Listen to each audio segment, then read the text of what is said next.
A importância da dança na nossa vida, as modalidades e ritmos de dança é o tema do Papo Dinâmico que já está no ar.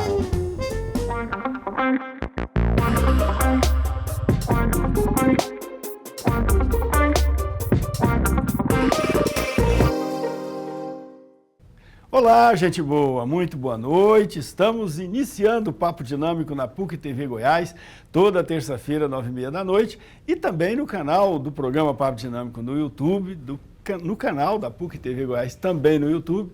E não deixe de nos acompanhar nas redes sociais, no Facebook, no Instagram, no Twitter. Hoje nós vamos falar de dança com a professora Elizabeth Barros, ela que é coordenadora do Núcleo de Danças da Coordenação de Artes e Cultura da PUC Goiás. Boa noite, professora. Seja bem-vinda. Professor. Muito obrigada. Uma alegria enorme estar aqui com o senhor. Você é mestre em dança, maître em dança, que é corresponde a um mestrado em dança? O maître de balé, né, é uma qualificação que poucas pessoas recebem no nosso país, pelo Conselho Brasileiro de Dança e também pelas organizações de dança internacionais e nacionais, e também reconhecida pelo nosso Ministério do Trabalho. Tá, mas é um curso de pós-graduação? Ele é de formação e especialização, graduação mesmo, né, de pós-graduação. Ah, tá. Então, ok, o que se estuda nesse curso? Estuda dançar, a gente aprende a dançar ou estuda também fundamentos, teorias sobre a dança? O título de maître de balé, ele é dado, professor, a pessoas já com outras formações. Quer dizer, você já tem que ter outras formações, você já tem que ter um tempo de trabalho desenvolvido, tem que ter uma carreira já solidificada nesse meio e uma idade também que corresponda a esse conhecimento adquirido. Aí você faz algumas provas, passa por algumas aulas, passa por várias avaliações e ao final você apresenta trabalho escrito, trabalho prático, para ver se você é aprovado ou não para essa qualificação. Ok. E qual a importância da dança para a vida da gente? A dança é esse movimento, essa capacidade do corpo humano de se expressar artisticamente. E essa expressão, ela é inerente à pessoa humana. A dança, então, é uma forma de arte, uma modalidade de arte e não necessariamente uma forma de exercício. Ela consegue ser as duas coisas, mas, acima de tudo, é uma arte. É uma capacidade superior da pessoa humana de se expressar, como todas as artes. Mas a dança se expressa através do gesto simbólico e do gesto estético. Ah, entendi. A pessoa que dança, ele melhora a coordenação motora dele? Sim, a dança, por ter essa característica do movimento, professor, corporal, ela desenvolve todas essas capacidades também, que são essas capacidades da coordenação, da atenção, do equilíbrio, né, da estabilidade física, da melhoria das suas articulações, do desempenho dos seus grupos musculares, da autonomia do seu movimento e das suas articulações e da ampliação desses movimentos também. Além das características que a arte traz, ela também tem essas potencialidades orgânicas no corpo da pessoa humana. E isso é fantástico, porque isso é feito de forma de característica artística, então não é uma coisa desprazerosa, muito pelo contrário, é uma coisa prazerosa. A dança leva também um equilíbrio emocional? Sim, como as artes, o exercício dançante é um exercício das emoções, porque nós corporificamos muitas emoções, positivas ou não. Nós corporificamos, nós trazemos para o nosso corpo tudo que se encontra em ebulição dentro de nós, boas ou não. E a dança, ela ajuda esse exercício no momento da sua expressão, da sua comunicação, que não é verbal. Então, quando a gente traz isso para o nosso corpo, a gente traz o movimento para o nosso corpo. Eu vou demonstrar um louvor, né? Eu não falo, eu vou louvar, eu demonstro com o meu corpo louvor. Então, isso potencializa aquela emoção de forma positiva. A arte está sempre associada à música, isto é, há sempre a necessidade da música para alguém dançar ou é possível dançar sem música? É possível dançar sem música. A única coisa que precisa para a dança é o ser humano. Nós precisamos do ser humano. É o ser humano ele dança. Não precisa de pernas, não precisa ver, não precisa ouvir, não precisa de braços, não precisa dos membros para dançar, precisa daquele ser humano. E aí, professor, como a nossa manifestação nesse momento, nesse plano é o nosso corpo, a gente precisa dele para esse exercício artístico, só. Agora, a dança envolve outras modalidades de arte também. Além da própria dança ser uma arte, tem a questão da roupa, né? Como é que fala? Das indumentárias, né? Da figurino, coreografia. Coreografia já é parte da dança, mas cenários, tudo compõe também a arte da dança. Tudo compõe, professor. Além da música também. Além da música, mas compõe tudo. A luz, o cenário, o tipo de figurino, né? Pelas modalidades, às vezes a gente, mesmo pelo senso comum, a gente reconhece modalidades e estilos de dança pelo figurino. Você vê a pessoa vestida com uma determinada roupa, você fala, opa, isso é um tango. Porque existe uma característica, um figurino específico para aquela modalidade. E que, como é muito difundido culturalmente, a gente já reconhece. Então, ela envolve tudo isso, maquiagem, né? A gente, às vezes, trabalha com certos personagens que a maquiagem caracteriza antes mesmo do próprio movimento. Como funciona a coordenação lá de dança, de arte e cultura da PUC, e especialmente o núcleo de dança? Nós trabalhamos com duas modalidades muito específicas. Eu diria que são duas correntes, professor. Nós trabalhamos com a corrente acadêmica e com a corrente étnico-folclórica. Agora, o que nós chamamos de acadêmico no meio da dança? São todas aquelas... É o seguinte, no próximo bloco você explica a diferença entre a dança acadêmica e a dança folclórica. Daqui a pouquinho a gente volta.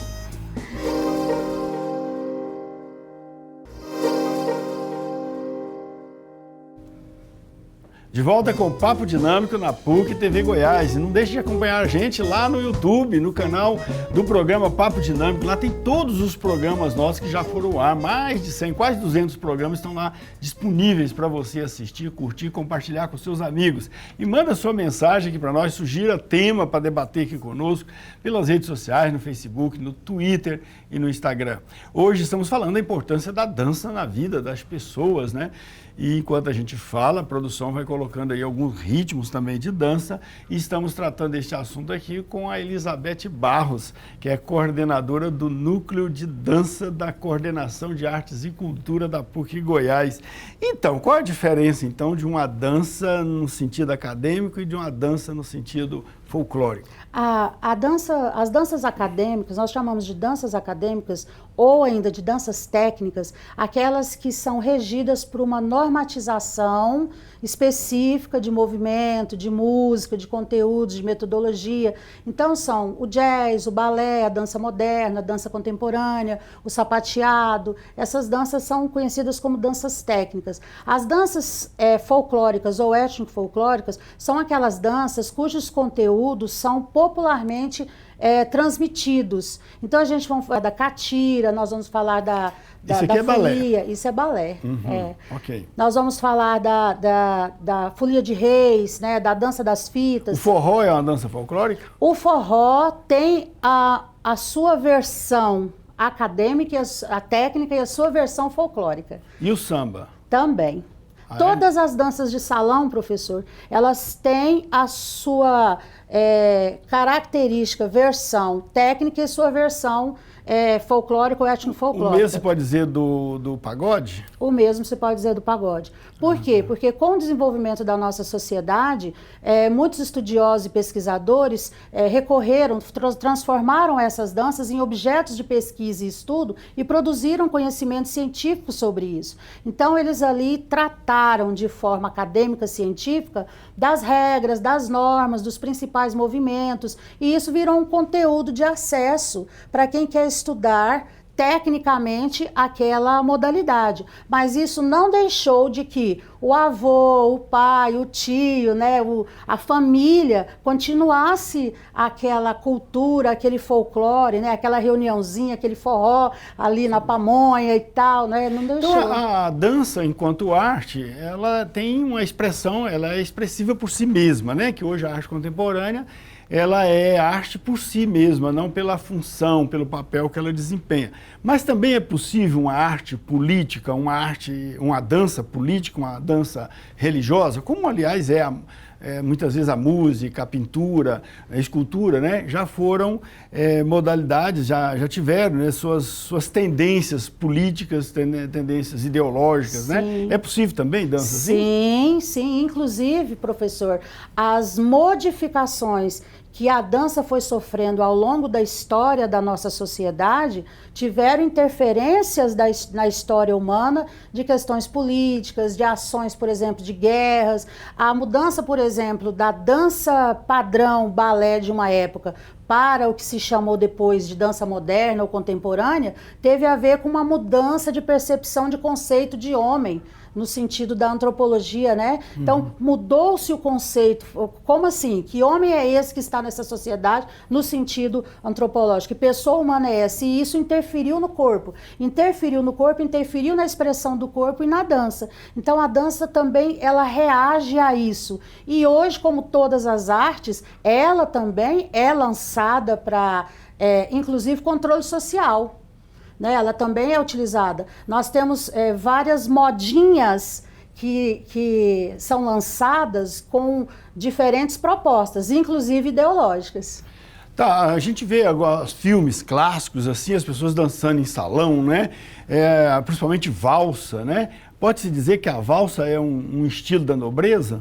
Assim, o surgimento da dança técnica codificada, professor, foi para separar aquela expressão corporal do povo, ali do camponês, daqueles conhecidos como nobres, a nobreza, aquilo que se praticava dentro dos castelos. E essa comunicação corporal foi codificada. Lá nasce as danças de salão codificadas, a valsa, né? Ela tem um comportamento postural que quer distanciar do comportamento, digamos, camponês, né, sertanejo ou camponês. Na época, os livros tratam como camponês. Então, por exemplo, a valsa exige uma postura verticalizada. A nossa catira exige uma postura do humilde, né? Mas a valsa já exige uma outra postura. Então, essa codificação vem de um pensamento dualístico da sociedade de um determinado tempo, né? A capoeira também é um estilo de dança, não é? A capoeira, ela existe... Era um ensaio para a luta, na verdade, mas pelo menos o senhor de engenho achava que era uma dança, e na verdade eles estavam ensaiando para a guerra, né? Existem essa interpretação. Existem essas interpretações. Mas é uma dança também? Porque a gente vê o pessoal que dança capoeira, eles ensaiam dançando, né?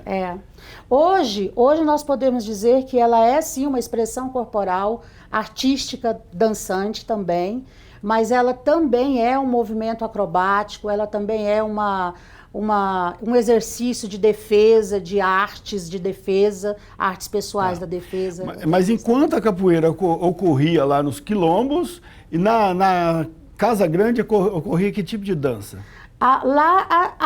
O minueto, né? A dança de lenço, porque o contato físico nesse período... quando a gente fala, tinha as danças de salão, acho que as pessoas às vezes imaginam que é aquele salão que o cavaleiro segura a dama. Não era assim. O contato era muito mais distanciado, né? Era aquela coisa, às vezes nem se tocava, às vezes tinha que usar luvas para não se tocar, porque era considerado desrespeitoso. Né? Isso na Casa Grande, era esse cuidado todo, né? O lenço, né? Quer dizer, aquela dança, o lenço você toca no lenço da dama e não pega na dama, né? Quer dizer, tem toda essa característica. E o catira? Porque o catira também surge, não sei se surge, mas parece que o catira é desse meio aí. O catira se situa em que nível social nesse contexto? A catira ela é maravilhosa. A catira aqui em Goiás, ou o cateretê aqui, né, no Triângulo Mineiro, parte de São Paulo, ela surge da miscigenação de duas etnias, professor, que é a europeia e a indígena. Então, quando nós somos, então, colonizados, né, e junto com essa miscigenação, alguns elementos dessas duas culturas se reúnem para uma expressão corporal. Então, por exemplo, entre os nossos indígenas, entre o nosso povo, existe o bater de pés no chão para despertar a Mãe Terra, porque a terra é sagrada, né? Então, despertar a terra para o enterro, para a colheita, para a caça, para a guerra, para a plantação. E isso incorporado à música que os europeus trazem, a moda de viola, seguido de trovas, de versos, a vestimenta. Ah, perfeito. Vamos fazer um pequeno intervalo, depois vamos ver aqui os diferentes tipos de dança que são praticados aí pelo Núcleo de Dança da Coordenação de Artes e Cultura da PUC Goiás.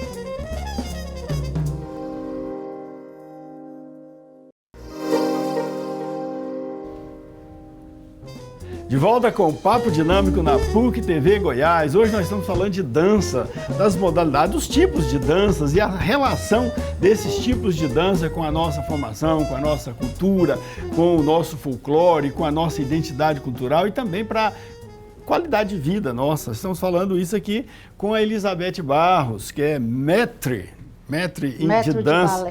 Maître de balé, né, da Coordenação de Arte e Cultura da PUC Goiás, ela que coordenou essa coordenação por mais de 40 não, porque ela não tem essa idade, mas por mais de 30 anos pelo menos. E hoje ela coordena especificamente o núcleo de dança, porque a coordenação tem mais do que dança, né? Tem teatro. Tem teatro, tem canto coral. Nesse momento nós estamos com essas 3 linguagens, mas nós temos a potencialidade de outros trabalhos dentro do campo artístico também, né? Ah, legal. Mas dentro da pandemia nós estamos conseguindo manter essas 3 linguagens. Especificamente sobre o núcleo de dança, quais tipos de danças vocês dançam lá? A companhia, professor, que é o grupo principal, eles pesquisam dança. Na verdade não é núcleo, é uma companhia de dança, né? É a CIA, Companhia de Dança da PUC Goiás. Isso. Então, nós trabalhamos assim com oficinas, com voluntários, mas nesse momento pandêmico nós estamos só com a companhia, né? Com os devidos protocolos de segurança e tudo. E nós investigamos dança. Nós estimulamos esses alunos dos diferentes cursos da PUC Goiás a investigar qual a relação, qual a ressonância que o movimento, que o corpo dele tem artisticamente com o que ele faz. Então, eles investigam balé, eles investigam moderno, eles investigam dança contemporânea, eles investigam sapateado, eles investigam as danças africanas, as internacionais, danças italianas, mas principalmente a tarantela, danças folclóricas alemãs. Quando você fala pesquisar, indianas, não é só ir lá e buscar as informações literárias sobre a dança, mas também dançar essas danças. Há um ensaio dessas danças. Os ensaios. Eles têm que fazer 2 coisas. No primeiro momento, eles têm que debruçar sobre os livros, sobre os recursos que tem, né? Livros e tudo mais. E depois eles têm que transformar isso num produto estético artístico. E ainda que isso tenha uma potência de apresentação estética para que a gente possa devolver à sociedade isso que foi pesquisado. Tá, além de você, lá tem alguns professores de dança lá, que são contratados do núcleo de dança, não é isso? Hoje, atualmente, estamos só eu. Só você? Só. Tá, mas quem é que participa? Você citou alunos da PUC Goiás. Só alunos da PUC Goiás podem participar desse? Não, assim, dessa companhia? Não, nós temos egressos, né? Nós temos pessoas da comunidade e nós temos funcionários, nós temos também professores que compuseram toda essa equipe. Então, se algum telespectador nosso quiser, nesse momento, por causa da pandemia, talvez não está havendo abertura, né? Porque não está tendo as oficinas. Porque primeiro tem que participar das oficinas, não é isso? Mas agora com a reabertura aí, ou reapertura, como dizia na época da União Soviética, reapertura, né? Então, agora na época da reabertura, né, vocês estão pensando de reabrir as oficinas? Se Deus quiser, professor, a gente tem recebido bastante ligação, bastante contato via redes sociais, solicitando, já vai começar, vai abrir e tal. E assim, a gente está com essa esperança, né, e com essa fé de com todo esse processo que nós estamos vivendo, isso realmente chegue. E uma vez abertas as oficinas, qualquer um dos nossos telespectadores que quiser ir lá se inscrever e participar das oficinas, pode? Sim, independente da idade. E depois que terminar as oficinas demoram quanto tempo? O nosso sistema ele é semestral.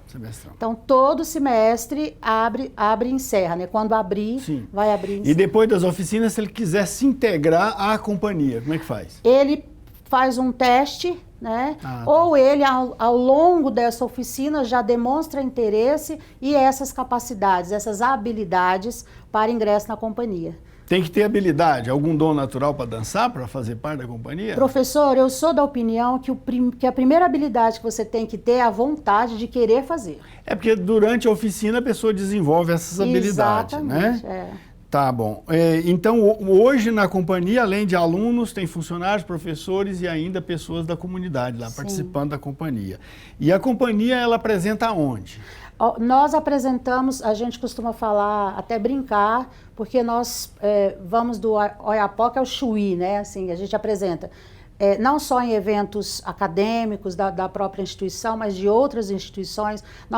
Quando, né, for possível, nós vamos voltar com as apresentações nas escolas públicas principalmente, a gente atende bastante, hospitais, abrigos de idosos, casas de apoio, praças. Teve uma época que vocês foram parar em Paris. Como é que foi essa história? Eu me lembro bem que vocês postaram, ainda postam, às vezes em quando, postam um TBT. Sempre. De Paris. É só esfriar. Foi legal ver vocês dançando, né, nos pontos turísticos de Paris lá. Foi, professor. Champs-Élysées, no Louvre, na Torre Eiffel, no Arco do Triunfo, na Torre Eiffel. Foi fantástico. É aqueles momentos que são eternizados, né? E essa história foi que até no Moulin Rouge vocês dançaram, né? Foi. A Universidade Sorbonne, né, em Paris, tem uma unidade, que é a unidade 3, que recebe pessoas do mundo inteiro, né, também nós, os brasileiros. Sim. E eles iam inaugurar, professor, um espaço de uma celebridade nacional goiana, que é o Gilberto, né, Gilberto Freire. E naquele ano ele foi o doutor honoris causa aqui nosso, e nós fizemos uma apresentação na homenagem a esse título. E ele se encantou e a coordenadora lá que estava presente ficou fascinada com o trabalho da PUC e falou, vocês vão lá fazer alguma coisa para nós. E eu, meu Deus, como assim, né? Atravessar esse oceano. E foi muito bom. Nós levamos um espetáculo que é o Por Goiás, que é um espetáculo que essa instituição tem de repertório, que é fantástico, falando sobre a história do estado de Goiás, e em homenagem, obviamente, ao seu Gilberto, né? Professor, doutor. E nós fizemos, e aí a gente fez várias, porque a gente não fez a apresentação só lá no momento da inauguração do espaço, né, do Gilberto Freire, mas a gente andou por Paris fazendo apresentações, e foi uma coisa assim, nossa, difícil de descrever até hoje. Eu lembro que só uma situação muito engraçada para nós goianos, embaixo da Torre Eiffel, os seguranças chegaram. Vocês só podem apresentar daqui a alguns minutos, porque agora estamos com ameaça de alguma coisa. E, nossa, isso para nós, nossa, que alguns minutos o que a gente vai deixar para outro dia. Então tá bom, vamos fazer um pequeno intervalo e a gente já volta. Nós vamos falar das danças, né? Vamos perguntar especificamente para alguns tipos de dança, até do piseiro, nós vamos falar daqui a pouquinho, tá?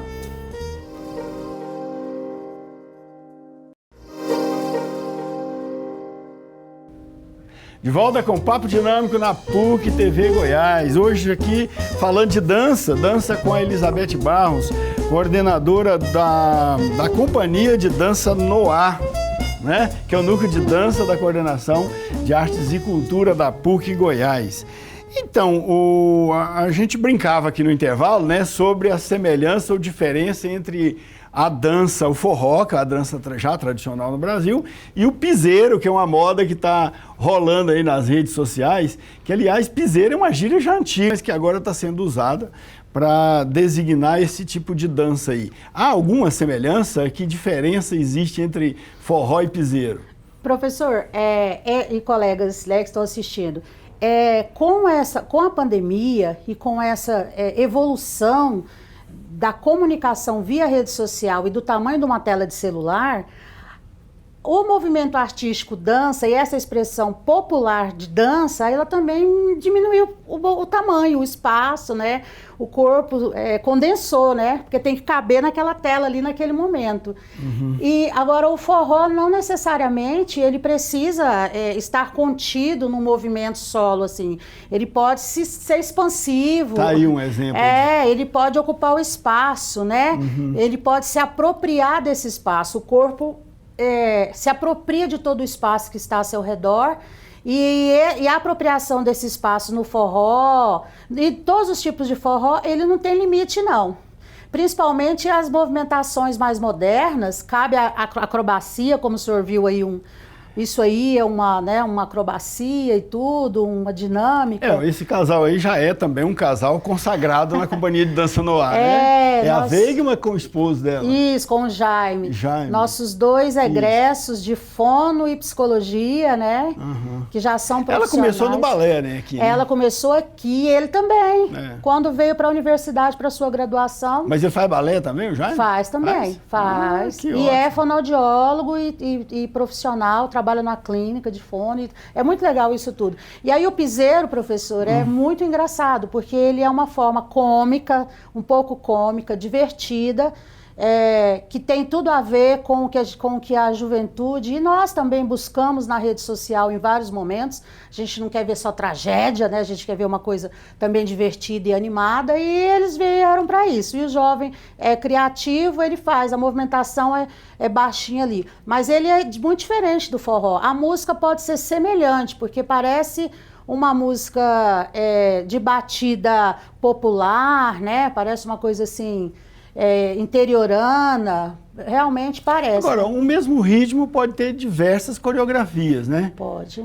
Olha, a gente viu aí o pagode lá, o axé baiano lá, ele tinha várias coreografias, né?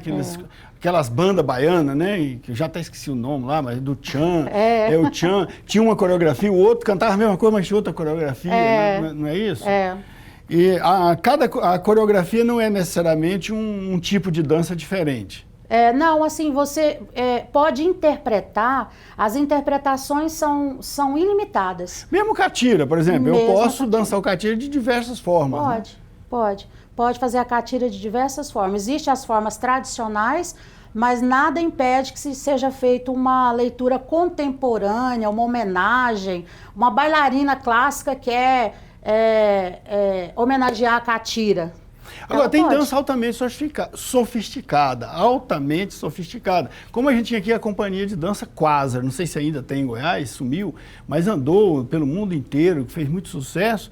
Eles tinham um tipo de dança extremamente elaborada, não é? Eles começaram trabalhando com dança contemporânea. Há alguns anos, até onde nós sabemos, eles já mudaram, eles chamam de vanguarda, né? Porque... contemporâneo é aquilo que está sendo feito agora. Se foi feito em 1980, já não está tão contemporâneo assim mais a nível de movimentação dançante, né? Eu hoje, por exemplo, digo que a dança contemporânea do momento, entre os jovens, são as danças urbanas. Tá, e a dança pode ser individual ou tem que ser necessariamente coletiva ou em dupla?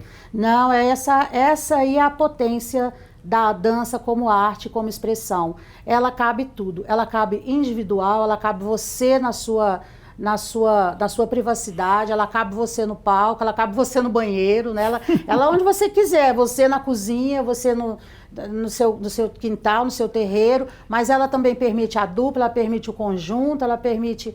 Eu tenho um sonho aqui na PUC, professor. Meu sonho aqui na PUC é que quando essa pandemia passar, eu quero pôr 100 bailarinos no teatro do Centro de Convenções da PUC. Eu já assisti um espetáculo seu que tinha mais do que isso uma vez, mas da eu queria Companhia de colocar... Dança no Ar, né? Exato. Agora, existe idade adequada para a pessoa dançar? Não.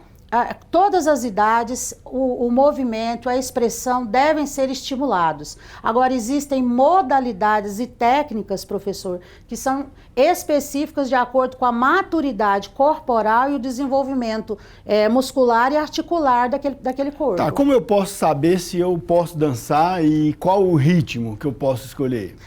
Eu diria para as pessoas assim, experimentem, né? Se você for adulto, experimente, conheça vários estilos e aquilo que você se identificar, você investe. Agora, criança, eu recomendo escolas qualificadas e que comecem por trabalhos responsáveis de acordo com a faixa etária daquela infância. Nessa época de pandemia, a dança poderia ser um ótimo aliado assim, para combater o estresse? Com certeza. Mas como dançar se a gente não pode aglomerar? Aí tem que dançar sozinho. Ou hoje tem os aplicativos, né? Dançar com aplicativo? Sim, professor, isso proliferou de uma forma incrível.